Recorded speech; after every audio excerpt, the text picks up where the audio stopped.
या ठिकाणी उपस्थित असलेल्या सर्व बंधू भगिनी आणि विशेष करून शोभा गुंडे मॅडम ज्यांनी मला इथं उपस्थित केलं आणि आपल्या लोकांना एक जगावेगळे विचार ऐकण्याची संधी दिली, त्यांना, त्यांच्या सहकार्यांना व आपल्या सर्वांना मी आपण पुढील सर्व भाग मन लावून ऐका आणि आपलं जीवन सोन्यासारखं चांगलं करा, व्याधीमुक्त दवामुक्त करा, अशी आपल्याला शुभेच्छा देतो. उपस्थित मंडळी हो, आज मी प्रत्येक गोष्ट बोलताना त्यामागे किमान 2 तासाच्या क्लिपचा तरी अनुभव असतो, हे लक्षात घ्या. आणि म्हणून निश्चितच आपण जर शंका काढली की मी हे कशाच्या आधारे बोललो, तर त्याच्या क्लिप तुम्हाला आवडीने मी पाठवेन. असो, आता मी समजा असं म्हटलं, आपण एक असं करूया की समाजातील नुकताच ग्रॅज्युएट, पोस्ट ग्रॅज्युएटहून बाहेर पडलेला विद्यार्थी आहे आणि आज आपला संपूर्ण भारत देश ह्या स्पर्धा परीक्षा आणि ह्या UPSC, MPSCमुळे निष्क्रिय, बेजबाबदार, भ्रमिष्ट आणि दिशाहीन झालेला आहे. तर पालक म्हणजे अहो, हे असं कसं काय म्हणता, आमची मुलं साहेब होऊ नये काय, असं तुम्हाला वाटतं काय? तर निश्चितच साहेब व्हावी, परंतु पालक मंडळी हो, आम्ही लहान असताना आम्हाला आठवतं की आमचे खेड्यातील लोक जरूर ते पुस्तकी निरक्षर होते, मात्र बौद्धिकदृष्ट्या ते इंटेलेक्च्युअल होते आणि त्यांच्या तोंडी सहज वाक्य असे की कष्ट केल्याशिवाय थोडी काही मिळणार आहे आणि थोडं करता करताच आपण गुणवान आणि मोठे होणार. आणि म्हणून अशा वेळेस मजुरी करणं, हमाली करणं, स्वाभिमानानं, स्वावलंबनानं कमावणं, याला लोक प्रोत्साहन आणि प्रेरणा देत. आज मात्र आपण स्वतःच आईवडील भ्रमिष्ट झालेला आहोत आणि मुलगा म्हणजे एअर कंडिशनमध्ये बसला, साहेब झाला, इम्पाला गाडी चालवली की सुखी झाला, परदेशामध्ये गेला की सुखी झाला, असं त्याच्यासमोर चित्र तयार केलेलं आहे. आणि याचे दुष्परिणाम आपण कल्पनाही करू शकत नाही. त्याचं स्वप्न जर पाहायचं असेल तर कल्याण स्टेशनलाच एंट्री करताना नपुसकतेवर उत्तम उपाय, इतके रुपयात गर्भधारणा ठेवून देऊ, IVF वगैरे असे बोर्ड वाचले की आपण समाज कुठे घेऊन जात आहोत. आपण ह्या एवढ्या तरण्या बाणपिढीला नपुसक कसे केले, नपुसकच केले नाही तर 28व्या वर्षाची मुलं, त्यांचं मानसिक वय 70, 80, 90. आणि याचं छान उदाहरण की हातामध्ये 2 लाख रुपयाचा लॅपटॉप, गोरीपान देखणी दिसणारी मुलगी म्हाताऱ्याचे की तरुणाच्या अंगावर पडो, इट्स ओके, इट्स ओके. आपल्याला वाटते किती शालीन आणि संयमी मुलगी आहे किंवा मुलगा आहे, पण खरं कारण तसं नसून त्यांच्यामधल्या संवेदनाच नष्ट केलेला आहे. आणि ही आपली शिक्षण प्रणाली आणि अभ्यास पद्धती, याचे यूट्यूबवर डॉक्टर मोहित गुप्ता यांची उदाहरणं माझ्याकडे आहेत. असो, तर अशा रीतीनं आपण या नवीन पिढीला भ्रमातून बाहेर काढू लागलो आणि त्यांना सत्य जीवन जर शिकवलं तर निश्चितच एक चांगल्या भारताची भले 15 ऑगस्ट 47पर्यंत निर्मिती होईल, यात संशय नाही. नागरिकांनो, समजा मी असं म्हटलं की येणाऱ्या प्रत्येक मुलीची नॉर्मल डिलिव्हरी आणि मजबूत बाळ, तुम्ही म्हणाल की अहो 90% सिझरिंग सुरू असताना हे कसं काय तुम्हाला वेळ लागलं? तर भारताच्या अशा महान विद्या आहेत, त्याची उदाहरणं माझ्याकडे आहेत, एक नाही अनेक उदाहरणं आहेत आणि ते स्वप्न आपण साकार करू शकतो. उपस्थित नागरिक बंधू भगिनींनो, साहेबाच्या पोराला इन्शुलिन द्यावं लागतं, टाईप 2 डायबिटीस आहे, त्याला फिट येतं, त्याला दमा होतो, त्याला हार्ट अटॅक आला 19व्या वर्षी. हे सर्व आईवडिलांनी दिलेले आजार आहेत. आणि जेव्हा तुम्ही आपल्या भारतीय विज्ञानचा अभ्यास कराल तेव्हा हे तुमच्या लक्षात येईल की खरंच, आणि आपण निश्चितच एका निरोगी बाळाला जन्म देऊ शकू, जो पुढे वैज्ञानिक ऐकलं का? तर अशा रीतीनं आपण एका चांगल्या मजबूत निरोगी पिढीची निर्मिती करू शकतो. आपली युवा पिढी रोजगाराला लागली, ईश्वरी कृपेने 2 जास्त पैसे मिळतात आणि एका 10 वर्षात गरगरीत ढेरपोटी, मोठी BP, डायबिटीज यांनी त्रस्त झाली, तर आपण म्हणतो की हे सुखाचे आजार आहे. उपस्थित नागरिक हो, दिल्लीच्या सेमिनारमध्ये मी ऐकलं की नॉन कम्युनिकेबल डिसीजेसमुळे आज 21% मृत्यू होत आहेत. ते पुढच्या 20 वर्षात 86% होतील. म्हणजे हे जे blood pressure, diabetes, thyroid, heart attack, असंसर्गजन्य आजार आहेत, याची भयावहता किती आहे हे मी आपल्या नजरेस आणू इच्छितो. तर निश्चितच मी जी तुम्हाला विद्या सांगणार आहे त्यामुळे कुटुंबात कोणीही ढेरपोटे होणार नाही, कोणालाही blood pressure, diabetes, heart attack होणार नाही. अशा रीतीनं आता वृद्धांकडे तर आपण आज तो विषयच आहे. एवढे बोलून मी ह्या विषयाची प्राथमिकता, गंभीरता आपल्या नजरेस आणतो आणि मी धन्यवाद देतो आपल्या आयोजकांना की आपण या ठिकाणी सिनियर सिटीजन गट निवडलेला आहे आणि त्याला उद्देशूनच आज माझे मी विचार मांडणार आहे.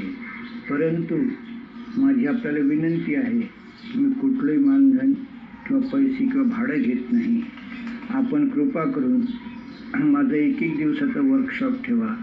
आपण आपलीच वर्गणी जमवा किंवा आपण आपल्या घरून ज्यूस, सलाड असे आपले डबे आणा. मी तुम्हाला संपूर्ण दिवस तप सेवा सुमरण ही विद्या काय आहे तिचं निश्चितच माहिती देईल आणि भलेही आपल्याला 100% जरी नाही तरी 50% जरी ते अनुकरण करता आलं तर आपण एका चांगल्या नवीन जीवनाची बांधणी करू. मंडळी हो, Haribhau Kanade, dean, MBBS, MD medicine, forensic science आणि सर्व विद्यांमध्ये पारंगत, आज ते सांगतात घराघरात मानसिक आणि शारीरिक आजारांनी कुटुंब त्रस्त आहेत. गोळ्यांचे जसे डबेच्या डबे लागलेले आहेत, हे चित्र बदलवू शकतो. आणि म्हणून इथं मी ही प्रस्तावना थांबवून भविष्यात मला वारंवार बोलवा, सविस्तर ही विद्या माझ्याकडून तुम्ही माहीत करून घ्या. कारण मी भारत मातेला याकरताच माझं आयुष्य अर्पण केलेलं आहे. आणि तुमच्यामधून जेव्हा एक असे तज्ज्ञ समाजाची निर्मिती होईल, त्यामधून परिसर सुधारेल, परिसरामधून कल्याण सुधारेल आणि निश्चितच हा पायलट प्रोजेक्ट आपल्याला खूप प्रेरणादायी होईल. तर चला आपण आता मुख्य विषयाकडे वळूया की वृद्ध जे आहेत त्यांना नैसर्गिक आहार यामधून सर्व व्याधीमुक्ती, दवामुक्ती आणि हसत खेळत सुखानं मरण.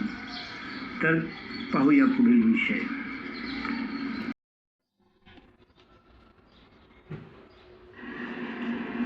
आज ज्येष्ठ नागरिक संघासमोर भाषण देताना, तप सेवा संमेलनबद्दल विचार मांडताना मला अत्यंत आनंद होत आहे. आपण मला या ठिकाणी बोलावलं. भाषणं तर यापूर्वी मी खूप दिलेली आहेत, परंतु जनतेसमोर उत्स्फूर्तपणे भाषण देण्याचा हा माझा शुभारंभाचा पहिला प्रसंग आहे.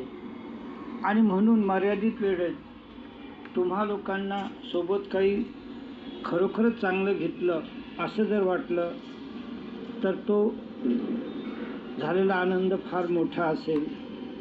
ते मला मिळालेलं मानधन फार अनमोल असेल. मला आज आनंद असा वाटतो की ज्या वयोगटाला खरोखरच या तप सेवा सुमिरन विद्येची आवश्यकता आहे, तो वयोगट आज माझ्या समोर आहे. खरं तर तप सेवा सुमिरन ही जी विद्या आहे ही कोणाला आवश्यक आहे तर पोटातील गर्भाला, त्याच्या निकोप वाढीला, त्याच्या आईच्या नॉर्मल डिलिव्हरीसाठी. हे बाळ संगोपन होत असताना ते आधुनिक चिकित्सा औषधांना बळी पडून त्याला type 2 diabetes, heart attack, blood pressure, दमा, फीट होऊ नये या वयोगटाला, टीनेज वयामध्ये त्याचा पाय खचरू नये यासाठी, बेरोजगारीच्या काळात त्याला स्वतःला सावरता यावं आणि अशा रीतीनं तो एकदा समाजाचा कष्टकरी नागरिक झाल्यावर त्याला ओबेसिटी होऊ नये, त्याला व्यसनं लागू नये, झालेली व्यसनं सुटावी आणि नंतरचा टप्पा आहे तो वृद्ध.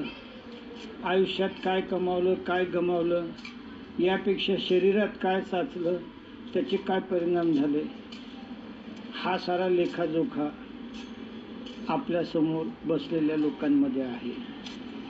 बहुतांशी जीवनाच्या धावपळीत आणि काही लोकांना अति कामामुळे, अति ताणामुळे, काही जणांना परिस्थितीमुळे आलेले खाण्यापिण्याचे अनेक प्रसंग, यामुळे obesity, blood pressure, diabetes, cancer,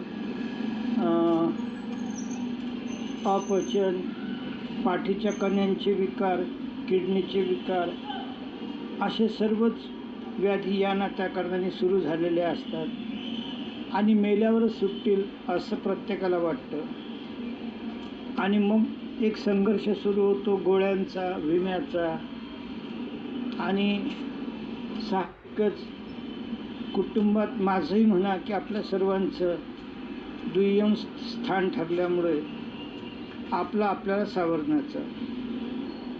आज 4 वर्ष झाली माझा प्रत्येक श्वास या तप सेवा सुमिरनच्या प्रचार व प्रसारासाठीच खर्च होत आहे आणि साहजिकच सततच्या ध्यास व चिंतनामुळे मागील 40 लाख वर्षापासून ते लक्षवेधी 3000 वर्षापासून ते आजपर्यंतची माणसाची जडणघडण आणि 2047पर्यंत व्याधीमुक्त, दवामुक्त भारतच नव्हे तर जग करण्याचं हे स्वप्न, या अनेक गोष्टींचं मिश्रण माझ्या यूट्यूब चॅनलमध्ये आहे आणि ते अर्थातच समजण्याला बरंचसं मग कठीण होतं. आज तुम्ही जाताना सोबत काहीतरी शिदोरी घेऊन जाणार आहात, एक चांगले विचार घेऊन जाणार आहात आणि एक चांगली जगण्याची दिशा निश्चितच तुम्हाला मिळाली तर मला खूप आनंद झालेला असेल. असो, आजचा विषय आहे साध्या नैसर्गिक आहारातून सर्व व्याधीमुक्ती आणि आयुष्यभरची ज्या गोळ्या औषधं असतात त्यापासूनही मुक्ती. आणि साहजिकच आज 600 वर्षापासून ह्या पाश्चिमात्य वैद्यकीय आधुनिक चिकित्सा प्रणालीनं आपली जी मानसिकता घडवलेली आहे त्याच्या एकदम विरुद्ध हे विचार आहेत आणि कित्येकांना तर हे पटणारच नाही. आणि म्हणून या ठिकाणी ह्या संपूर्ण विद्येचा अभ्यास करताना अर्धनारी नटेश्वर क्लिप मी तुमच्या या लिंकमध्ये जोडलेली आहे. त्यामध्ये श्रद्धा आणि निष्ठा तुमच्यामध्ये जर तुम्ही निर्माण केली तर ही विद्या तुम्हाला चांगली आत्मसात होईल. श्रद्धा आणि निष्ठेचं मी एक छान उदाहरण सांगतो. 20 वर्षापूर्वी मी आळंदीला ज्ञानेश्वर महाराजांच्या समाधीसमोर उभा होतो. माझ्या मनात भाव होते की या चौथऱ्याखाली खरंच ज्ञानेश्वर महाराजांची हाडं असतील काय, सांगाडा असेल काय, तो आपल्याला आशीर्वाद देईल काय, हे खरं की खोटं की अंधश्रद्धा. आणि त्याच वेळेस ज्ञानेश्वर महाराजांचं मला दर्शन झालं. माझ्या समोर 3 चौथ्या याच्यावर जो व्यक्ती होता, ग्रामीण होता, खेडूत होता, त्याने घट्ट त्या समाधीला मिठी मारली की 2-2 पोलीस त्याला सोडवायला आले आणि माऊली माऊली म्हणून त्याच्या डोळ्यातून अश्रूंच्या धारा सुरू झाल्या. म्हणजे मला तिथं दगड दिसत होता, त्या अन्ना तिथं देव दिसत होता.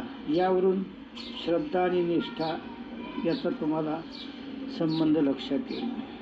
असो, भारत हा महान देश आहे आणि एक हार्ट रोगतज्ञ डॉक्टर जे 140 किलो वजनावरून 80 किलो वजनावर आले, दिल्लीला त्यांनी सांगितलं की इसवी सन 1200पर्यंत भारताच्या विद्येची सर्व जगावर एक चांगली पकड होती आणि लोकांना लाभ मिळत होता.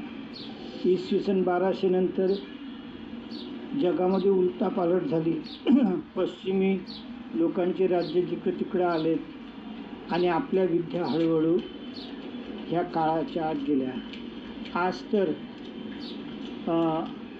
आता उदाहरणार्थ आता मी जर असं म्हटलं की आपलं शरीराला आजार येतो ते आपलं शरीर शुद्ध करण्यासाठी, रोग हटवण्यासाठी, तर हा विचारच तुम्हाला कसा तरी वाटेल, हे काय बोलणं झालं. पण जेव्हा आपण अभ्यास कराल, त्याच्या खोलात जाल, तेव्हा ते आपल्या लक्षात येईल. मूळ विषयाला सुरुवात करण्यापूर्वी भारतीय विद्येची महानता मी आपल्याला सहज सांगतो. आपल्यापैकी किती लोकांना विपश्यना विद्या करण्याचा योग आला त्यांनी हात वर करा. किंवा आपण यूट्यूब चॅनलवर घरी गेला तर डुईंग विपश्यना किरण बेदी असं जर टाईप केलं तर हिंदीमध्ये 1 तासाची तुम्हाला विपश्यनेची तिहार जेलमधली क्लिप पाहायला मिळतं. आणि एक प्रसंग पाहून तुम्हीही भावनिक होता, ते म्हणजे आजीवन कारावास भोगत असलेले जेव्हा विपश्यनेची 10 दिवस ती साधना करतात, तेव्हा त्यांच्यामधली गुंडवृत्ती जाऊन त्यांच्यामध्ये संतवृत्ती निर्माण होते आणि ते पोलिसांच्या गळ्यात पडून अश्रुमय रडतात की आम्हाला जीवनाचा अर्थ समजला. तर अशीच ही भारताची एक महान विद्या आहे. विपश्यना ही 2500 वर्ष पुराणी आहे. तर तप, सेवा, सुमिरन, साध्या आहारातून सर्व व्याधीमुक्ती ही 6500 वर्षापूर्वीची विद्या आहे. आणि प्रभू रामचंद्र यांनी ती लक्ष्मणाला समजावून सांगितलेली आहे.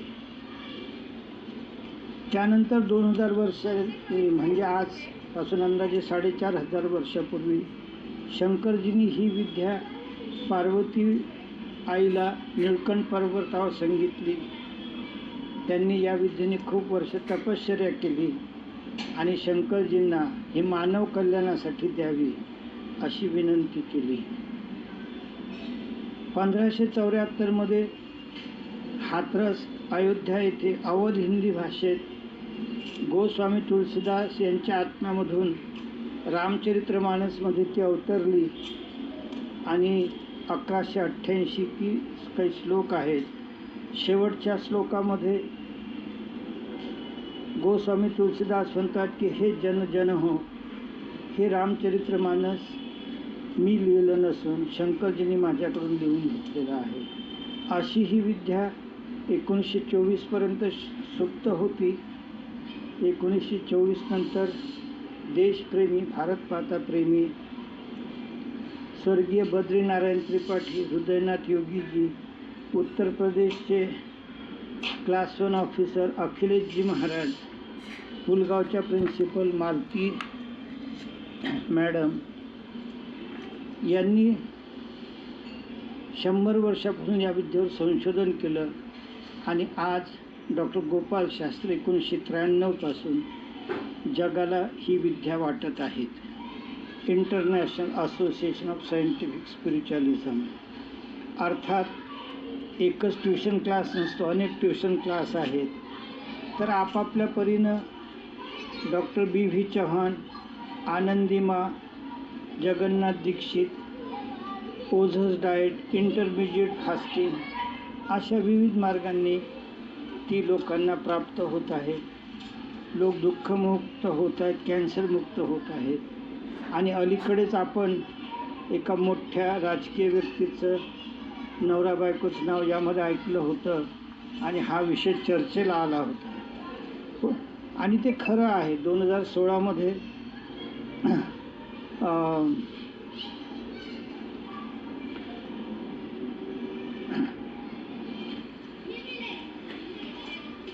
जवळपास 10 मिनिट झाले. आपण म्हणाल की अहो आम्ही आपल्याकडून काही चांगली माहिती घेण्यासाठी उत्सुक आहो, आम्हाला हे पालहाड नको. तर उपस्थित मंडळी हो, जोपर्यंत हे पाललाट सांगणार नाही तुम्हाला याचं मूळ लक्षात येणार नाही.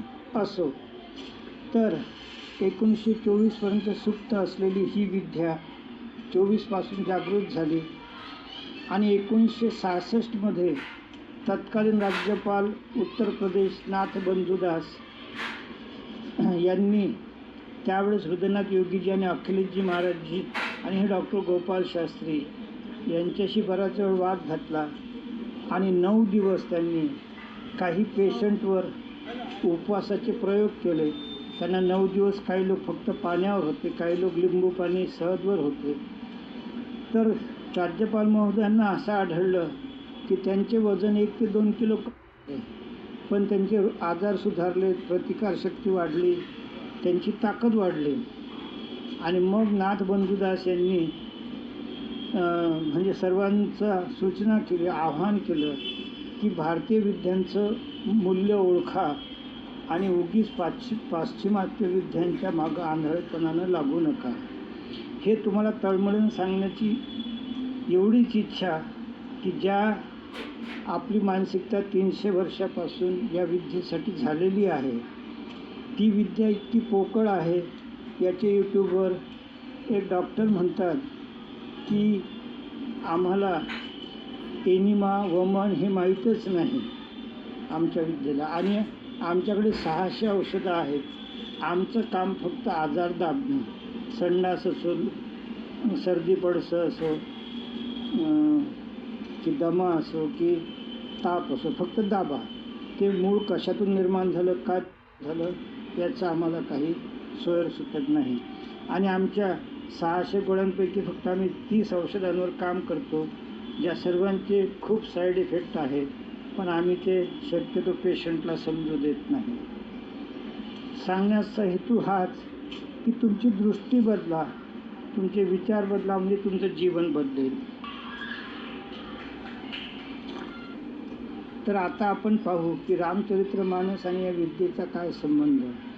तर आपले ऋषीमुनी फार म्हणजे कल्पनेपलीकडे बुद्धिवान, आणि ह्या 100 वर्षापासून या मंडळींनी फक्त 6 धार्मिक सिद्धांत रामायणमधून शोधून काढले आणि त्याच्यावर वैज्ञानिक प्रयोग सुरू केले, ज्याचे परिणाम आज लाखो लोक व्याधीमुक्त दवामुक्त होत आहे.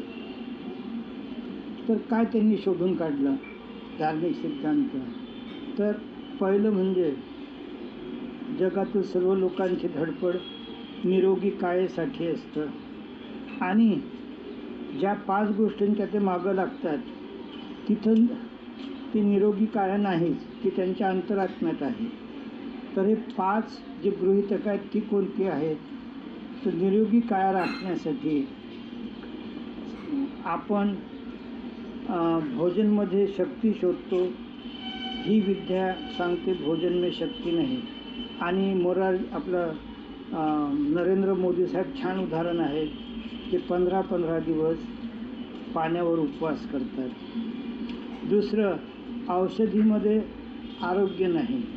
औषधीमध्ये टेम्पररी रिलीफ जरूर आहे, मात्र कायम आरोग्य नाही, आणि म्हणूनच तुम्हाला आयुष्यभर BP किंवा शुगरच्या गोळ्या घ्याव्या लागतात. अशाच रीतीनं पैशामधून आपण सुखाची साधनं घेऊ शकतो, सुख घेऊ शकत नाही. पुढचा मुद्दा आहे, पुस्तकांमध्ये माहिती खूप आहे, मात्र ज्ञान अंतरात्म्यात असतं. आणि याचं उत्कृष्ट उदाहरण द्रौपदी मुर्मू मॅडम राष्ट्रपती झाल्यावर पहिल्या संविधान च्या कार्यक्रमाला त्या बोलल्या की तुम्ही लोक म्हणता की जेलची संख्या वाढवा, तुमच्या थोडा अंतरात्म्यात तुम्ही झाका की ज्याला 5 दिवसाची शिक्षा झाली असती, आज ते 25-25 वर्षापासून माझेच आदिवासी बंधू जेलमध्ये आहे, कारण ते साधा 100 रुपयाचा रिमांडसुद्धा घेऊ शकत नाही. तर तुमचे हे जेल 75% रिकामे होते. म्हणजे बघा, एवढं शिकूनही हे काय झाले, फक्त पुस्तकी ज्ञान. आणि मॅडमला काय आहे. यानंतरचा मुद्दा आहे की आपण 7 पिढ्यांसाठी सर्वजण यथाशक्ती कमाई करून पाहतो, मात्र या आपल्या 7 पिढ्यांमध्ये प्रेम नाही, कर्तव्य आहे, ते कर्तव्य जरूर केलंच पाहिजे. तर हे जे शक्ती, आरोग्य, सुख, ज्ञान आणि प्रेम ह्या 5ही गोष्टी 3000 वर्षापासून मनुष्य जगाच्या बाहेर शोधतो, शरीराच्या बाहेर शोधतो, आणि त्या आपल्या अंतरात्म्यातच आहेत. आणि त्या अंतरात्म्यात आहेत त्या कशामुळे झाकल्यात? तर हे सप्तही सागराचा वेढा कैसा घातला आहे, यामुळे ते झाकलेलं आहे. तर आता आपण मूळ मुद्द्याकडे येऊया. तर आता आपण उपस्थित मंडळी हो, आपल्या जीवनावश्यक भागाकडे येऊया, आणि तो म्हणजे या विद्येचा दिनक्रम कसा असतो. आणि ज्याप्रमाणे म्हटल्याप्रमाणे साध्या नैसर्गिक आहारातून सर्व व्याधीमुक्ती, म्हणजे तुमच्यासमोर थोडंसं चित्र आलंच असेल. तर याचा दिनक्रम सोपा आहे. ही विद्या सुरू करताना तुम्हाला किमान 1 महिन्यात सकाळ संध्याकाळ साध्या पाण्याचा एनिमा घ्यावा लागतो. तो स्वतःच एक 150 रुपयाचा एनिमा पॉट आणून संडासामध्ये फिट करून तुम्हीच तो एनिमा घेऊ शकता. आणि त्याची लिंक मी या डिस्क्रिप्शनमध्ये दिलेली आहे. जरूर तुम्ही ती वाचा की एनिमा कसा घ्यावा. ज्याप्रमाणे चहाचं भांडं खूप किटलेलं असतं, त्यामुळे वारंवार ते घासल्यानंतर स्वच्छ होईल, तसंच आपलं मोठं आतडं जे आहे हे 1 महिना सकाळ संध्याकाळ एनिमा घेतल्यावर ते स्वच्छ होतं.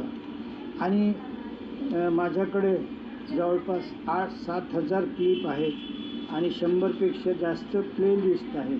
पण थोडक्यात एवढंच लक्षात घ्या की NW वॉकर हा फ्रेंच व्यक्तीनं 400 डेड बॉडीचं निरीक्षण केलं आणि त्यांचं मोठं आतडं घाणीनं अतिशय भरलेलं होतं. दगडाचे दगड त्यात तयार झालेले होते आणि मोठ्या आतड्यात जवळपास 80 ठिकाणी रक्त शोषण होतं, आपलं अन्न शोषण होतं.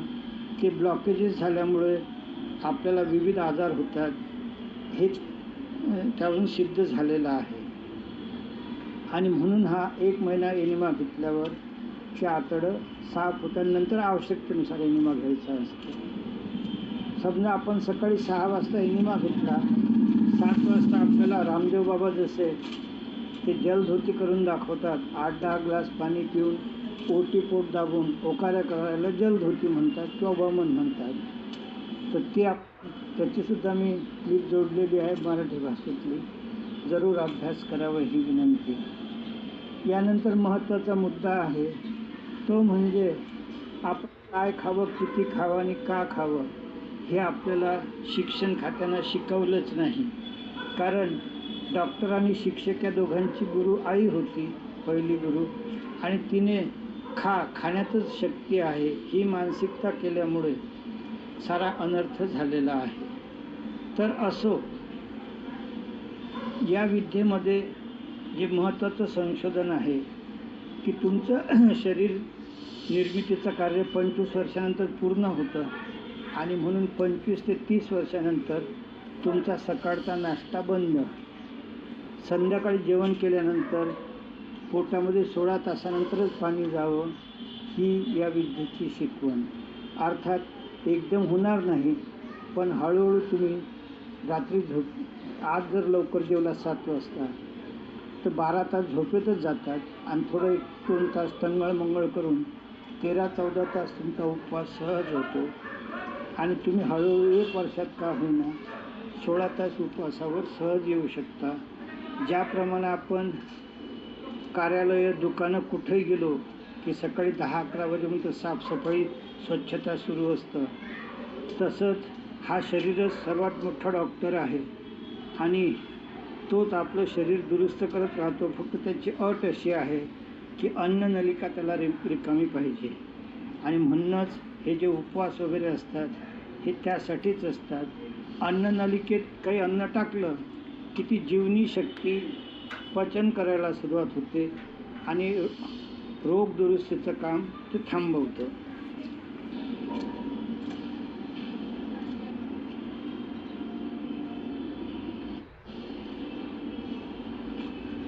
या विद्येतील दुसरं तत्व आहे की दिवसा आगीवर शिजवलेला खाऊ नका, तर नैसर्गिक खा.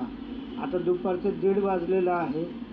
भरपूर पपई, आंबे, द्राक्ष, केळं, जे काय फळं असेल ते फळं, 1 वाटी अंकुरित धान्य, या पानांची गूळ वगैरे चिंच टाकून, जिरं, मीठ, मसाला टाकून केलेली चांगली चटणी, आणि गाजर, मुळे, जे काय असेल, पेरू, असे बीट, असं दिवसा नैसर्गिक जेवण तुम्हाला सलाडसारखं करायचं आहे. आणि ते खूप चांगलं होतं, पचन होतं आणि तुम्हाला त्यापासून काही त्रासही होत नाही. तर हा तुम्ही अनुभव घेतला, तुमच्या लक्षात येईल. ह्या ज्यूस आणि दुपारच्या सलाडची क्लिप मी याच्यामध्ये प्लेलिस्टमध्ये जोडलेली आहे. अशाच रीतीनं 4 वाजलेले आहेत. 1 कारलं, 2-3 टमाटे किंवा हिरवा दुधी भोपळा किंवा काकडी, जे असेल ते, म्हणजे कारल्याचा कडूपणा मारण्यासाठी ह्या दुप्पट प्रमाणात गोष्टी आवश्यक आहेत. मात्र लक्षात घ्या की दुधी भोपळा वापरताना किचनवर बोर्डच लिहून ठेवा की दुधी भोपळा टेस्ट करून उपयोगात आणावा. त्याच्या दोन्ही बाजूचा एक तुकडा काढा, तो चावून पहा. तो जर कडू जहर असला तर तो भोपळा फेकून द्या. 100 भोपळ्यामध्ये एखादा भोपळा जहरीला असतो. आणि आदेश बांदेकर या नटाचा प्रसंग माहीतच असेल की भोपळ्याचा ज्यूस पिल्यावर तो मरणप्रायावस्थेत गेला. किंवा अमेरिकेतून एक भारतीय मुलगी पुण्याला आली आणि ती भोपळ्याचा ज्यूस पिऊन एकदम BP डाऊन वगैरे होऊन ती हॉस्पिटलला नेण्याच्या त्यातच मरण पावली. हे भाषणाच्या याच्यात मी घाईगर्दीसाठी मला आवश्यक वाटलं. 5 वाजलेले आहेत. तुम्हाला भूक लागल्यासारखं जर वाटलं, विशेषतः तरुण मंडळीला तसं होईल, तर गाजर, मुळे, जे काय पत्ताकोबी किसून 50% अनावश्यक, 50% ग्रीन व्हेजिटेबल आणि 50% पोहे किंवा रवा, असं तुम्ही नाश्ता बनवा. आणि जी सकाळची हिरवी चटणी आहे यासोबत तुम्ही ते एन्जॉय करा. 7 वाजले. आता 1 भाकरी, 3 वाट्या शिजवलेली हिरवी भाजी आणि 1 वाटी डाळ, अशा रीतीने तुम्ही संध्याकाळचं जेवण करावं. किंवा 20% कार्बोहायड्रेट, 60% भाजी आणि 20% डाळ, असं हे प्रमाण, हे लक्षात घेऊन तसं तुम्ही जेवण करा. म्हणजे आता आपण म्हाताऱ्या होतो, 1 भाकर, 3 वाटी भाजी, 1 वाटी डाळमध्ये होईल. तरुण मुलगा तर तो 2 वाटी डाळ, 6 वाटी भाजी आणि 2 भाकरी, अशा प्रमाणात जेवण करेल. कार्बोहायड्रेट कमीत कमी पोटात जावं हे त्याचं रहस्य. आणि म्हणून भाकरींमध्ये राजस्थानप्रमाणे पालक, मेथी, शेपू, जे काही इच्छा असेल ते मिक्स करा, ही अपेक्षा. आता मी हे जे एवढं सर्व सांगितलं, याला म्हणतात तप. म्हणजे पहा, तुमच्या शरीराला आता एक वेगळं वळण लागत आहे. आणि आता ही त्रिसूत्री साधना आहे. पुढचं आहे सेवा. म्हणजे आपण मंदिरामध्ये, मित्रांच्या लग्न कार्यात, कोणाच्या घरी निस्वार्थपणे जी सेवा करतो तिला आपण सेवा म्हणूया. आणि सुमिरन म्हणजे, समजा तुम्ही माझा अपमान केला, मला थोडं हाकलू नाही दिलं, तर मी मनात गाठ्या बांधणार नाही, तुमच्याबद्दल राग किंवा द्वेष धरणार नाही, ते झालं सुमिरन. तर अशी ही त्रिसूत्री साधना आहे. याचे पुढे अनेक पैलू आहेत, पण तुर्तास ते तुम्ही सुरुवात केल्यानंतर तुमच्या लक्षात येईल.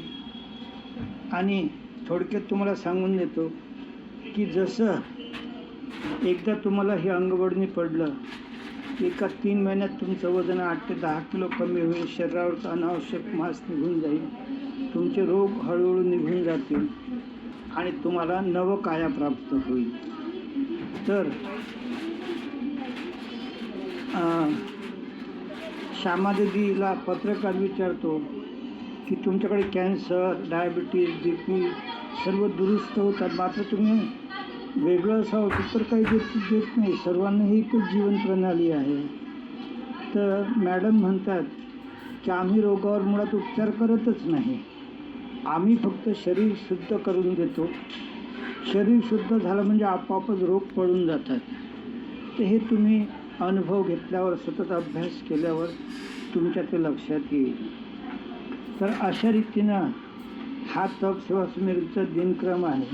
जेव्हा तुम्ही या विद्येमध्ये हळूहळू परिपक्व होता, 6 महिने वर्षानंतर तुम्हालाच उपवास करावा वाटतो. प्रथम 1 दिवसाचा, मग 3 दिवसाचे आणि वर्षामध्ये 9 दिवसाचे उपवास तुम्ही सहज करू शकता. तुमचं शरीर निरोगी आणि चांगलं राहतं. तर याचं जे विज्ञान आहे, जे सायन्स आहे, ते आजच्या घडीला तुम्हाला तेवढी त्याची गरज नाही. परंतु मी सांगून देतो की भार्गव नावाचा आयुर्वेद डॉक्टर म्हणतो की मला जर कोणी विचारलं किंवा आपल्याला सहज प्रश्न पडतो की जगातला सर्वात मोठा डॉक्टर कोण आहे, कुठं राहतो, त्याचा पत्ता काय, त्याचं उत्तर आहे म्हणे जगातला सर्वात मोठा डॉक्टर प्रतिकारशक्ती किंवा जीवनीशक्ती म्हणा, हा डॉक्टर आपल्या शरीरातच राहतो. मग दुसरा प्रश्न येतो की त्याला दिसत नाही काय, आम्ही ढेरपोटे झालो, आम्हाला BP आहे, आम्हाला डायबिटीस आहे, कॅन्सर आहे, मग तो दुरुस्त का करत नाही? तर त्याचं एक शास्त्र आहे की तोंडापासून तर गुदद्वारापर्यंत जेव्हा ही अन्ननलिका रिकामी असतं तेव्हा तो शरीर दुरुस्तीचं काम सुरू करतो आणि जसं आपण पोटात काही टाकतो तो ते काम थांबवतो आणि मग ते पचनक्रियेला लागतं. आणि म्हणून ह्या उपवासाचं या विद्येमध्ये अनन्यसाधारण महत्त्व आहे. तर मंडळी हो, अशा रीतीने हा तुम्हाला टेक्स्ट अभ्यास सांगितल्यानंतर आज या ठिकाणी वृद्धापकाळांचा आपला हा मुद्दा आहे आणि त्या अनुषंगानं मी तुमचं लक्ष भावराव काका या व्यक्तीकडे भेटतो. ते कार्यकारी अभियंता सांगलीला होते आणि ते सांगतात की त्यांचं शरीर अत्यंत बेढप झालं होतं, अनेक व्याधी आणि अनेक आजारांनी ते त्रस्त होते आणि त्यांना असं वाटतं की देवा मरण दिलं तर बरं होईल. मात्र ही विद्या त्यांच्या जीवनात आली आणि आज 20 वर्षापासून ते कार्यक्षमतेने जगत आहेत. आता कवी झालेले आहेत, त्यांचं वय आज 80 आहे आणि ते म्हणतात की मी 100 सहज पार करू शकेल. हीच गोष्ट कालूभाई सावलिया हे गुजराती व्यक्ती आहेत, ज्या 30 वर्षापासून शिजवलेलं अन्न खात नाहीत. त्यांचं कुटुंब, त्यांची मुलं, सुना, नातवंड पण तसे आदर्श आहेत आणि ते नाशिकलाच नियमितपणे शिबिर घेत असतात. हे कालूभाई सावलिया सांगतात की त्यांचे वडील शेती करत, त्यांचं वय 90 वर्ष आणि ते आजारी पडले आणि लोकांनी यांचं ते म्हणजे एनिमा हे ते असं याला ते विरोध केला आणि मग दवाखान्यात ॲडमिट केल्यावर 10-12 दिवसांनी डॉक्टर बोलले की आता यांच्या वडिलाचं आयुष्य संपलेलं आहे, फक्त 5 तास आयुष्य उरले.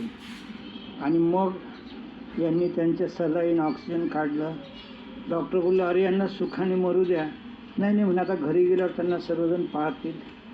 आणि ते कालूभाई सांगतात की आम्ही बाबाला घरी नेलं आणि त्यांना एनिमा दिला. तर काळा काळा कुट्ट असा त्यांना 4 किलो मळ पडला. पुढे सतत त्यांना मग आता त्यावेळी ज्यूस कुठला द्यावा, तर बाजूला गाई खातात ते गवत होतं, त्याचा त्यांनी ज्यूस काढून दिला अर्धा 1 कप. तर अशा रीतीने पुढे त्यांना संत्र, मोसंबी, पेरू अशा विविध पानांचा ज्यूस दिला आणि हे 5 तासात मरणारे वडील. पुढे 10 वर्ष त्यांनी शेती केली आणि ज्या दिवशी त्यांना मृत्यू येणार ते सकाळी 4 वाजता सर्वांना बोलले अरे उठा आज 7 वाजता मला देवाघरी जायचं आहे. अशाच रीतीनं एक कॅप्टन, त्यांचं वय 90 वर्ष, 2दा त्यांचं आपल्या याचं ऑपरेशन झालं लघवीघराचं आणि मूत्राशयाचं ऑपरेशन झालं, गोळ्या घेऊन ते त्रस्त झाले.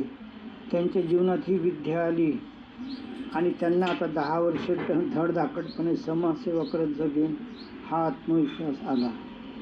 तर अशा रीतीनं व्यक्ती हो वृद्धांसाठी ही महान अमृत विद्या आहे. कारण समाजामधलं आपलं स्थान, आपलं आर्थिक बळ, आपलं शारीरिक बळ हे सर्व आता संपत आहे. आणि आज विमा म्हटलं तर तो साहजिकच घरात कमावता सून, मुलगा, नातवंड यांच्यासाठी असेल.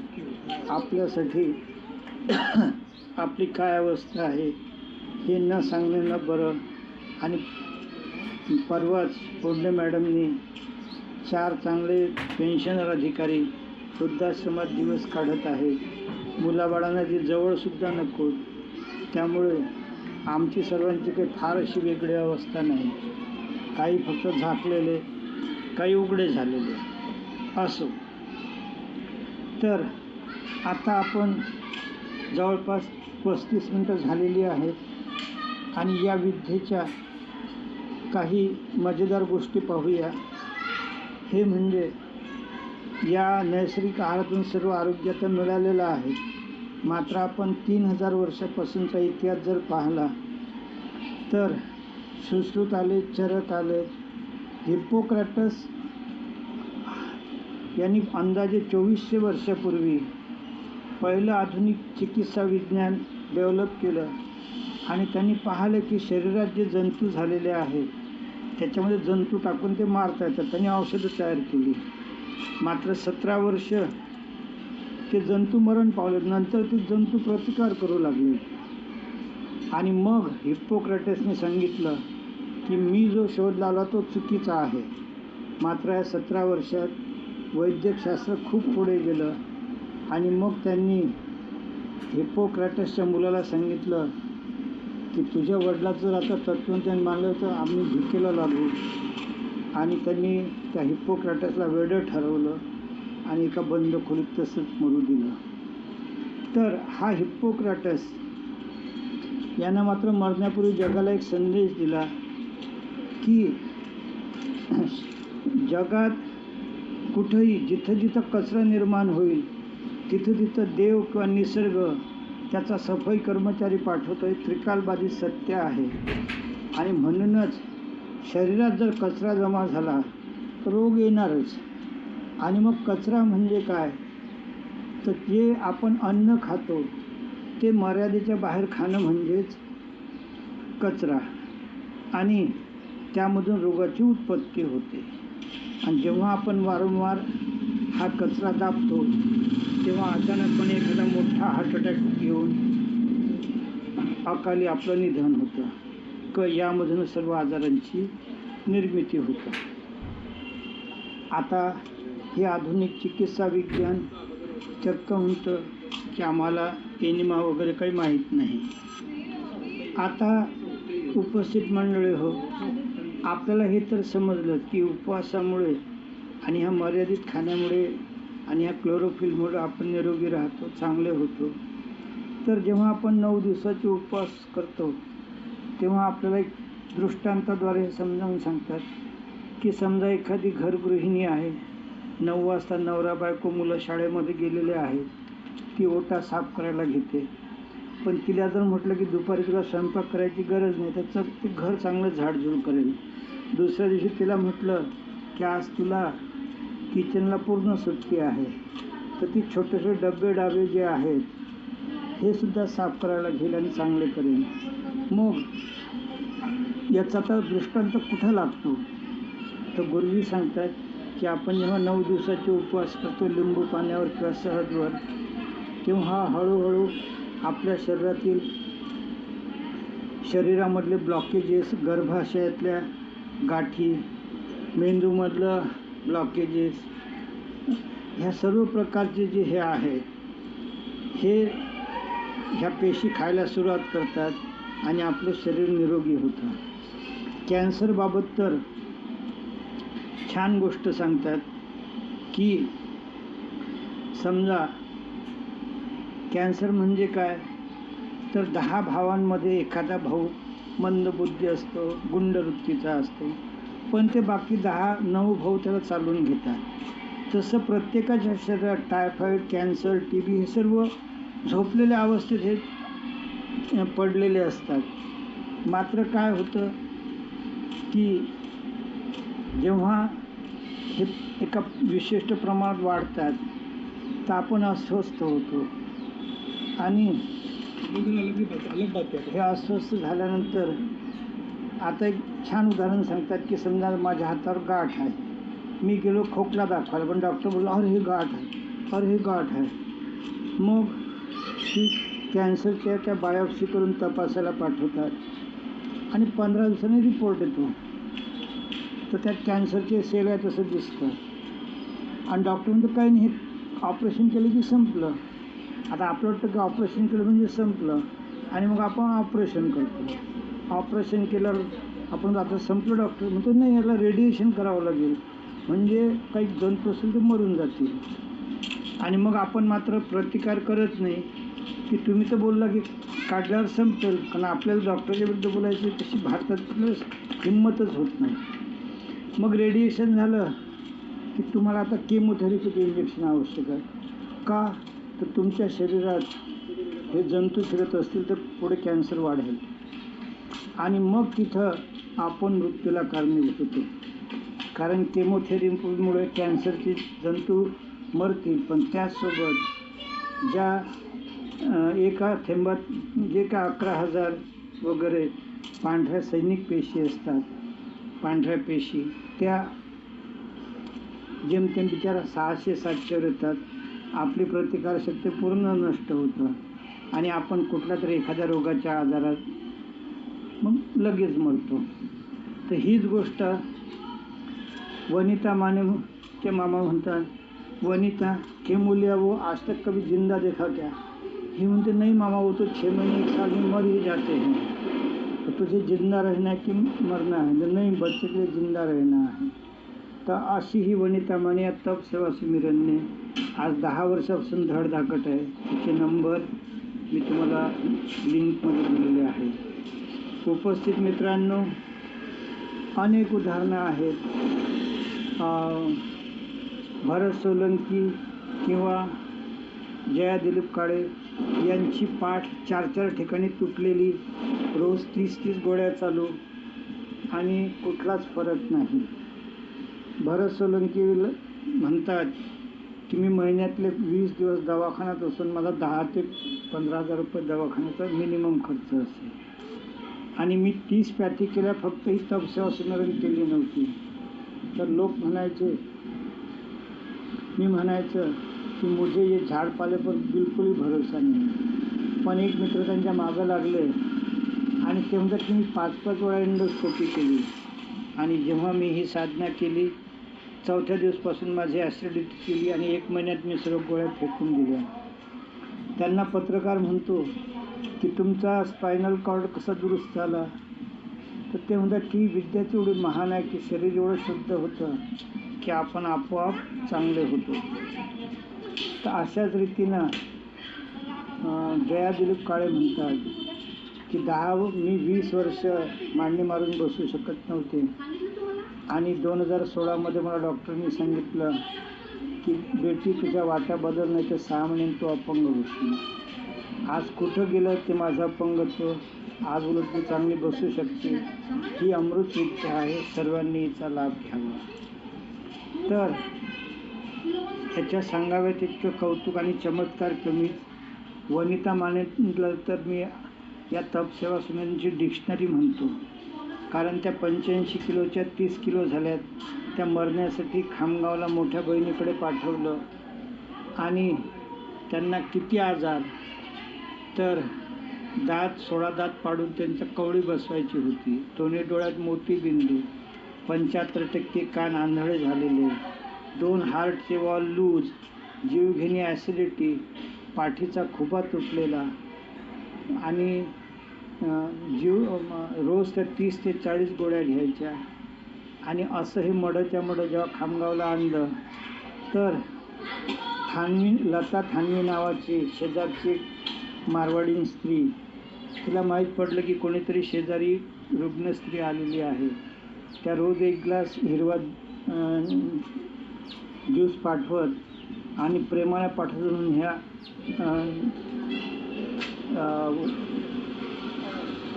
ज्योती माहूरकर तो ज्यूस घेत आणि 15 दिवसानंतर यांना असा चमत्कार आढळला की जिथं 2-2 लोक यांना उचलून बाथरूमला घेऊन जात, बहीण आणि बहिणीची मुलगी. एका दिवशी पहाटे 4 वाजता त्याच उठल्या आणि लंगडत लंगडत भिंत धरत वॉशरूमला जाऊन आल्या. सकाळी 10 वाजता बहीण म्हणते, अगं तुला वॉशरूमला कोणी नेलं होतं? म्हणून मीच गेली. म्हणजे कशी काय? म्हणजे काय म्हणजे माझ्या अंगात एक शक्ती संचारल्यासारखं वाटलं. आणि मग पुढे त्यांनी आज त्या शिक्षिका आहेत आणि हिरोईनसारख्या देखण्या आहेत आणि अत्यंत दयाळू मायाळू आहेत की त्यांचा मोबाईल नंबर त्यांनी व्हॉट्सअपवर दिलेला आहे. जयश्री घोरपडे यांना 7 वर्षापूर्वी टाटा कॅन्सर हॉस्पिटल बोललं होतं की तुमचा थायरॉईड कॅन्सर लास्ट स्टेजला आहे, फार तर फार तुम्ही 3 आठवडे जगाल, नाही तर ऑपरेशन वगैरे करणं आवश्यक आहे, खर्चाचं काही विचारूच नका. आणि मग ती बोलली, बाळा लाखो रुपये खर्च येईल घरदार विकल्यापेक्षा आता माझं म्हातारपणच आहे, 60 वर्षाची आहे मी, मला शांतपणे मरू दे.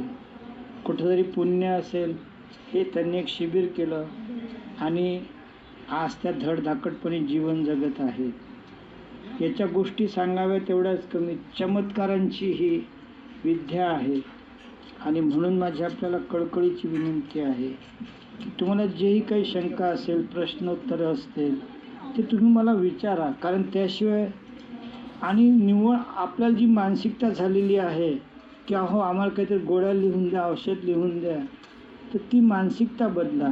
जर तुम्हाला जीवन बदलायचं आहे तर कठोर परिश्रम तुम्हालाच करावे लागतील. याच्या खूप गोष्टी आहेत. आता आपण ज्योती माहूरकरचंच पाहूया. 1 वर्षानंतर कानाचे डॉक्टर बोलले, ज्योती तू 75% बहिरी होती, आता तू 50%च बहिरी आहेस, हे कसं काय तुझी प्रकृती सुधारते? ते बोलले, काय माहीत. डोळ्याचा डॉक्टर तर बोलला की बेटी मी जैन आहे, दारू पित नाही, माझं नाव शहा आहे, मी 75 वर्षाचा आहे आणि मी शुद्धीवर असतानाही लिहून दिलं होतं तुला दोन्ही डोळ्यात मोतीबिंदू आहे, तो ऑपरेशन केलेलं नाही आणि मोतीबिंदू तुझा गायब कसा झाला? यानंतर ती जेव्हा त्या ब्युटी सलूनमध्ये गेली तर तिची मैत्रीण बोलली, अगं ज्योती तुझ्या केस तर विरळे होत चाललं, टक्कल पडत होतं, हे काळेभोर घट्ट केस कसे आलेत ग तुला? आणि तू म्हणे काही ज्यूस घेतं, काही ग्रीन डाएट खातं, काय ती विद्या आम्हाला सुद्धा सांग. तर अशा रीतीनं ती जेव्हा डोळ्याच्या आपल्या दाताच्या डॉक्टरांकडे गेली तर ती लेडी डॉक्टर बोलली, अगं ज्योती तू कुठली जगातली औषध घेतली, चमत्कार केला. म्हणे कसला चमत्कार? आता म्हणे तुझे सोडाचे सोडादात फिट्ट झालेले आहेत, ते खाली ते घसरण त्याची बंद झालेली आहे, ते काढायची आणि कवडी बसवायची आवश्यकता नाही. तर अशी ह्या विद्येची गावे तेवढे गुण थोडेच आहेत. आपण मन लावून आपल्या जीवनामध्ये हिचा अवलंब करा. उपवास करायला थोडा त्रास होईल, दूध आणि चहा सोडायला थोडा त्रास होईल, मात्र निश्चितच बिन पैशाने, बिन विम्याने, बिन औषधाने आपण शतायुष्य होऊ शकतो, चांगलं जगू शकतो. एवढंच नव्हे तर समाजाची सेवा करू शकतो. गोष्टी खूप सांगण्यासारख्या आहेत. ह्या ज्या आपल्या माता भगिनी आपले बिचाऱ्या गोपनीय बाबी ओपन करून दाखवतात एवढ्यासाठीच की आपल्याला जागृती आली पाहिजे. कल्याणी डुंगरपूरकर ह्या फार्मासिस्ट आहेत नागपूरच्या आणि त्यांचे तुलनात्मक फोटो मी जोडलेले आहेत की ही मोठी बहीण, ही लहान बहीण, वास्तविक ते एकच आहे. याच्यामध्ये एजिंग होतं म्हणजे तुम्ही अधिक तरुण आणि देखणे दिसू लागता. तर ही डुंगरपूरकर असो की इतर अनेक मुली सांगतात की त्यांची मासिक पाळी 6 महिन्यांनी यायची, मग औषध घेतलं की 8 दिवसांनी, पुन्हा औषध घेतलं की 1 महिन्याने. तर असं त्यांचं वजन वाढ, प्रकृतीवर खराब असं हे व्हायचं. मात्र या तप सेवा समिरनने त्या चांगल्या झाल्या. नागरिकांनो महत्त्वाचा मुद्दा ऐका. 6 पैकी 1 कुटुंब नपुसकतेशी झटत आहे आणि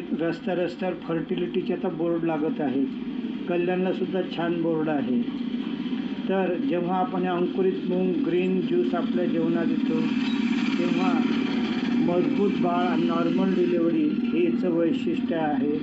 आणि व्हिडिशाचं उदाहरणची क्लिप मी इथं जोडलेली आहे. आता सर्वात शेवटचे उदाहरण सांगतो. फक्त त्या मुलीचं नाव बदलवतो की श्रद्धा पाटील म्हणूया आणि जिमला बदलवतो ते सांगली म्हणूया. ही श्रद्धा पाटील म्हणते की तिला 6 महिन्यांनी पाळी यायची, गोळ्या घेतल्या की 8 दिवसांनी यायची, दुसऱ्या डॉक्टरच्या गोळ्या घेतल्या की 1 महिने यायची.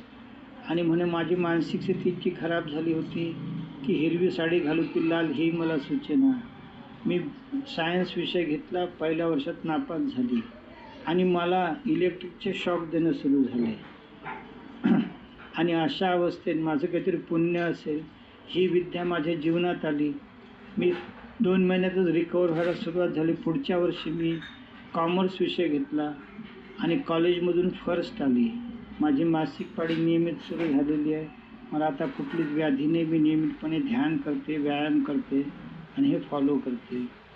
तर अशा रीतीनं ज्येष्ठ नागरिक बंधूंनो, आपण एका नवीन समाजाची निर्मिती करायला सहाय्यभूत होऊया. कारण वृद्धांचं कामच आहे आपल्या मागच्या पिढींची काळजी घेणं. फरक एवढाच आहे की प्रत्येक वृद्ध आपल्या एका कुटुंबाची काळजी घेऊ इच्छितो. माया जाधवसारखे सर्व परिसराची काळजी घेऊ इच्छितात आणि माझ्यासारखे लोक सर्व देशाच्या जगाचा विचार करतात. आपण आपापल्या परीनं कष्टमय राहावे, चांगले राहावे आणि संस्कारमय असावे, ही यामागची एक भावना.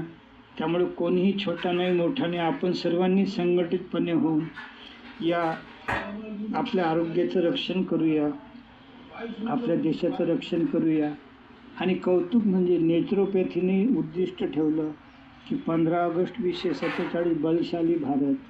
आणि माझ्याकडून सुद्धा हेच उद्दिष्ट ठेवलं गेलं की 15 ऑगस्ट 2047 रोजी एकही व्याधीग्रस्त नागरिक राहणार नाही, सर्व व्याधीमुक्त होतील, दवामुक्त होतील. तर एवढे बोलून मी हे विचार आवर्ते घेतो. आपण खूप खूप प्रश्न विचारा. मी प्रचंड वाचन केलं. पूर्णच मला येईल असं माहीत नाही, परंतु मेरठची संस्था, DV चव्हाण, इतर मंडळी तुम्हाला त्याची उत्तरं देतील. मीही माझ्या प्रमाणे तुम्हाला उत्तर देईल. एवढं बोलून मी 2 शब्द थांबवतो. जय हिंद, जय भारत.